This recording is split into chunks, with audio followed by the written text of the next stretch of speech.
Radhe Krishna Radhe, Jai Radhe Krishna Radhe, Radhe Krishna Radhe Krishna Radhe Krishna Radhe,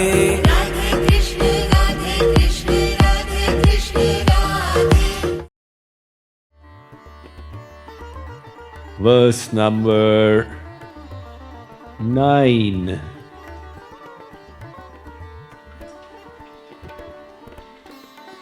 Shrotram chakshu sparshan cha, Srotram chakshuh sparshanam cha, rasanam ghranameva cha, rasanam granameva cha, adhishthaya manaschayam, adhishthaya manaschayam, vishayanupasevate.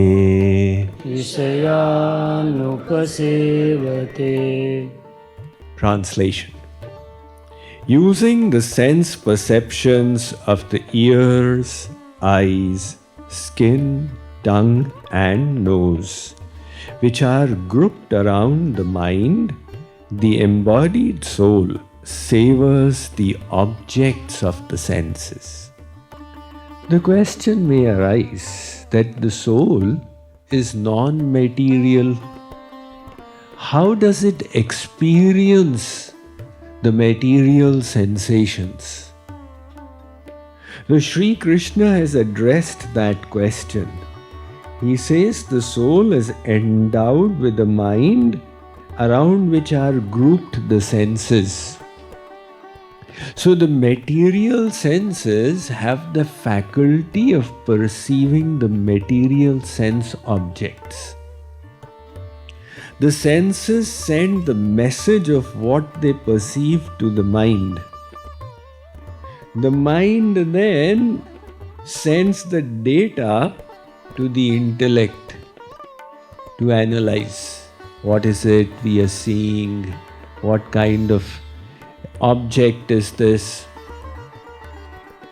Now beyond these is the ego. And beyond that is the divine soul. Because of the ego, the soul is identifying itself with the intellect, the mind, the senses and the body. So the sleeping soul is not able to realize that it is not the mind.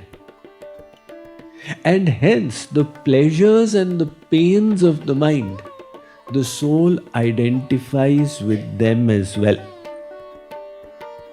Just like if you are dreaming and in a dream a tiger starts chasing you, you try your best to pump the muscles of your leg, but you are unable to move fast enough and the tiger is catching on.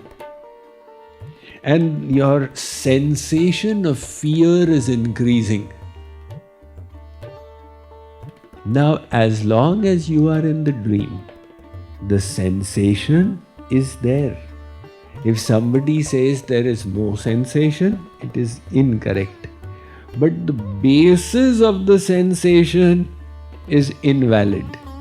It is only in your dream. And when the fear increases too much, then you wake up and you realize there was no tiger, I was only dreaming.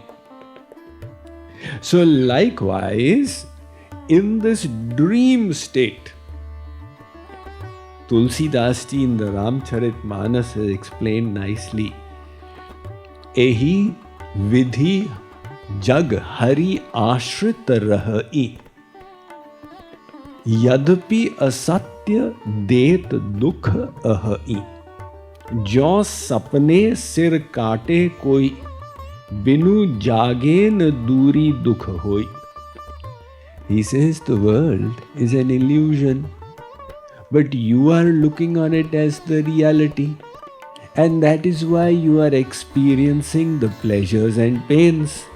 Just like in your dream, if somebody cuts your head off, until you wake up. You will suffer the pain of the head being cut off. So, in the same way, we are now identifying with the pleasures and pains of the body, and we are seeking happiness. The urge for happiness is of the soul. The soul is a part of God who is an ocean of happiness.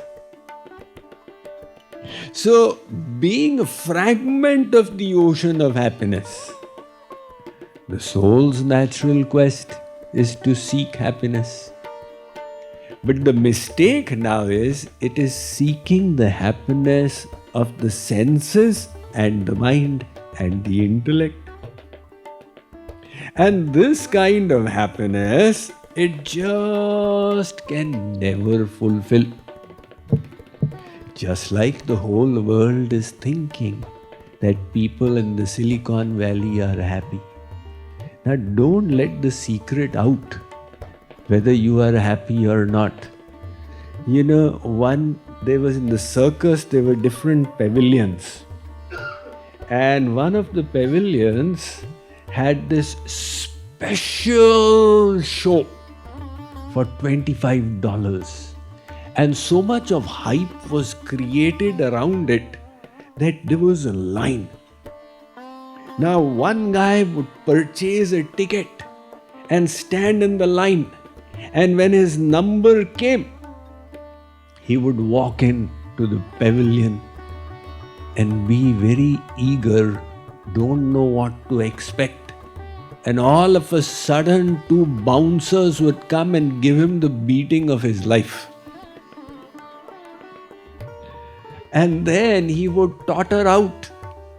And people would say, how was the show? He would say, if I tell them I got such a beating, it will be an embarrassment for me. He would say, it was the finest show of my life. So the illusion continued. Right? So likewise, the illusion continues that you people are the happiest in the world because you live in the Silicon Valley. While as per the scriptures, the reality is something very different that you can verify from your personal experience. So the point here is, the search for happiness is not wrong. Only thing is, you are looking for happiness on the outside, and happiness is inside of you. That's the whole difference. One disciple, he wanted to understand the secret of happiness. So he was a rich guy. He liquidated all his assets and turned them into precious stones. And then he made a bundle of his wealth and went to his guru, who used to live in Hawaii. So he said, Guruji, I have come to understand the secret of happiness. Guruji caught hold of his bundle and started running. He said, I wanted to know the secret of happiness and I've lost my wealth as well. So he gave chase to his guru. Now Guruji was much elder, but he was nimble-footed. So they ran into the various alleys, etc. of downtown Hawaii until finally the disciple caught up with the guru and grabbed the bundle. He said, give it back to me. Guruji said, are you happy now? He said, I'm happy. So you were having the bundle earlier also. At that time you were unhappy. Now you have the bundle and you are happy. This kind of happiness, you are creating desires and then satiating them. This is the mistake. The real happiness is not in the external objects. Do you know? The biggest happiness you get when you are in deep sleep. Not in dream sleep. In dream sleep state, the same mardhad is continuing. But when you are in deep sleep, you get the biggest happiness. At that time, you don't experience anything. Later on, when you wake up, you say, Sukhamahamaswapsam, I slept so blissfully. Na kinchidaham avedasham, I did not experience anything. That experience of not experiencing anything was the biggest happiness of the material realm. And it was experienced from inside. So how come you are searching for happiness on the outside? Once, a kitten, was running round and round chasing its tail. So the cat said, "What are you doing?" The kitten said, "I have looking for happiness, and I have decided that the happiness of kittens is in their tail. So I am chasing it. But as I keep chasing, it keeps running after me." So the cat said, "I have also decided that the happiness of cats is in tails. But I have understood that if you keep running after it, it keeps running away from you. And if you just sit down peacefully, it comes and sits by the side of you." So this chase of happiness needs to be analyzed a little carefully. Why is the pursuit of happiness not satiating the soul? Because the soul has three attributes to it. It is Sat, Chit and Anand. God is also Sat, Chit, Anand. The soul is also Sat, Chit, Anand.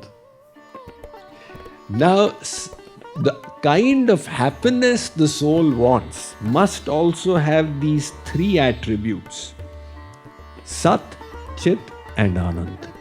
Sat means let's start from Anand. Anand means the happiness should be infinite in extent.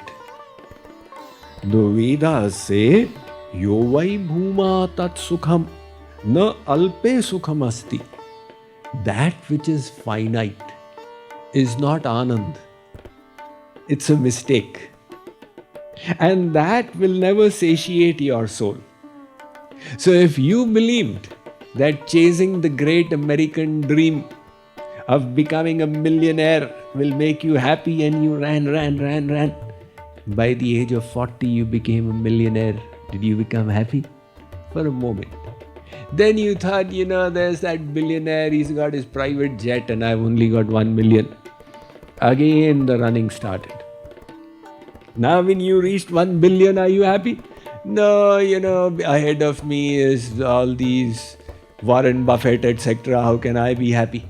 So the Vedas say that the happiness will only satisfy you if it is infinite. Otherwise you will say there's another category, and now I need that happiness, now I need that happiness. The second is that the happiness should be Sat. Now the definition of Sat, if you are a fan of the Bhagavad Gita, Shree Krishna says, "Na sato vidyate bhavo, na bhavo vidyate sata." Arjun, that which is Sat has no cessation. And that which ceases to be is not Sat. Likewise, Sat happiness is that which will always remain. Now, does the worldly happiness have that attribute to it? It wanes off. A new Bollywood movie was released and you say, "Oh wow, this is my special, star cast is there, I must go and see it. Shah Rukh Khan and company." So you went and you really enjoyed with all your senses, and for the titillation of your intellect, wow, what a plot. But then your uncle came from Monterey and said, "Beta, there is a new Bollywood movie running here. Should we go and see it?" "Uncle, I've already seen it, but just to give you company, I'll see it." But there is no happiness in it for you now. And in the meantime, your auntie came from Dublin and said, Beta, this movie running out here, let's go and see it. Auntie, torture me in any way, but don't force me to see that movie a third time. So the happiness is all dwindling, and it is finishing off. So Sat happiness means it should always remain. Guru Nanak was a contemporary of Babar. So when he went to the court of Babar, Babar offered him a cup of opium. He says, Sai ji, bhang pijiye. Guru Nanak was intoxicated in something else. This was the bliss of the name of God. So he said, Bhang tambaku chutara utar jaye parbhat, naam khumari nanaka chadhi rahe din raat. The bliss that I am experiencing is always remaining with me. And the third is the chit. Chit means it should be ever fresh. Ever fresh. Have you ever pondered on the nature of worldly happiness? When the boy and girl, they fall in love, the world seems so rosy. I found the goal of my life. Saath hi jiyenge, saath hi marenge. We shall live happily ever after. Of course, that is only in fairy tales. But how the reality unfolds is that the marriage happens, and now the Bahu comes as Mahalakshmi to home. At least on the first day she is treated as such. The mother-in-law does her arati, and her feet are placed on rose petals. Some place the feet of this Mahalakshmi Swarupa Bahu on grain. And she also comes and presses the feet of the mother-in-law and her husband, etc., etc. The neighbors are also all agog with excitement. The new Bahu has come. Let's go and have darshan. So for the darshan of the Bahu, they also offer dakshina. Everybody is doing balihar, balihar. But what happens after that is the story of every household.